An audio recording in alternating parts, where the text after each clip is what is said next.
Escape from Monster Manor. I unfortunately traded all my 3DO stuff away to get a Nintendo 64 when it came out, but I went back and got this, and it finally got picked for me to play. So let's talk about it a little bit. So this game is an exclusive to the 3DO. It didn't come out on any other systems, so if you want to play it, you've got to play it here. It's really honestly just kind of like a Wolfenstein 3D clone, which is okay, because I mean, those are fun. It also plays a lot better than Wolfenstein 3D or Doom on the 3DO. And if you want to learn about how bad those ports are, there's plenty of videos of that on YouTube. The whole premise of this is that you're exploring like a spooky mansion looking for pieces of a talisman that you need to assemble to stop the monsters from invading the world. And it is a very, very basic first-person shooter. Honestly, after how poorly Doom ran on the 3DO, I'm shocked this game has such a smooth frame rate. It runs very cleanly. It's a little hard to control with the D-pad, but that's all that the 3DO has, so what did you expect? Also, this game is from a time when they thought like the apex of game design was making levels as large and confusing and maze-like as possible. And I mean, seriously, just look at this map. Look at this. That's freaking stage 2.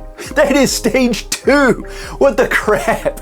Why are they so big and so confusing? Even starting on this stage, the second stage, like I said, second stage, they can take over an hour. I mean, the stages are so confusing, and I couldn't even find like a non-video walkthrough of this game online, and it came out 25 years ago. And this includes Game Facts, which basically has like multiple guides for every game ever made. Not this one.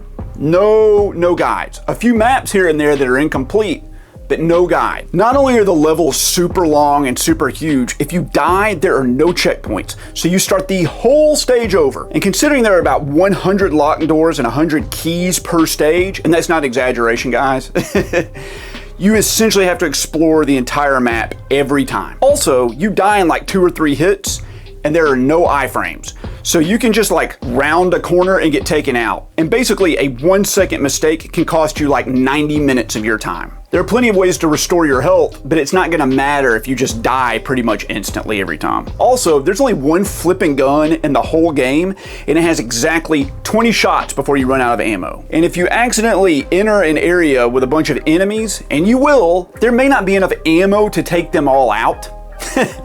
So you need to like know what's coming up beforehand so you can make sure you find ammo hidden around the stage, to make sure you have enough to go in there and then be able to retreat and get replenishments of your ammo to go back and finish them off while they're chasing you. Truth be told, this is one of the first FPS games ever made for a console, and I just don't think they had it figured out.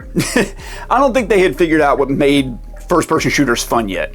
They were so like wrapped up in what they were doing with being in first person and having digitized graphics and CD quality sound and the ability to make huge levels that they forgot to make the game fun.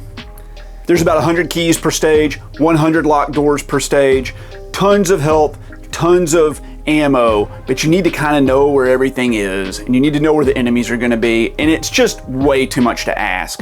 Luckily, you can save your game, but it's only at the beginning of each stage. And the stages are so long, it's hard to find time to sit down and actually play through a whole stage of this. I really wanted to love this game, guys. I really did, because I had such fond memories of it. I promise I tried, but I just didn't. So I was never able to make it very far into this game when I was a kid, and I only made it to about like stage 3, I think this time. I kept dying and having to repeat it over and over again. I just don't have time for it, and the game did nothing new. The only thing that changed in the levels was like the wallpaper on the walls. The walls look different. There's like the same enemies, the same gun, the same kind of mechanics with finding the 100 keys and the 100 doors and all that sort of stuff. So should you play Escape from Monster Manor? No. It's a 4 out of 10. If you have a 3DO and you have this game, or you find it somewhere, but you won't, try it out for a little bit, but I would not put a ton of time into this. Like I said, there aren't even any walkthroughs online that I could find for it. It's too confusing. You can watch video walkthroughs, and it's like 25 hours of content for the game. It's just so much.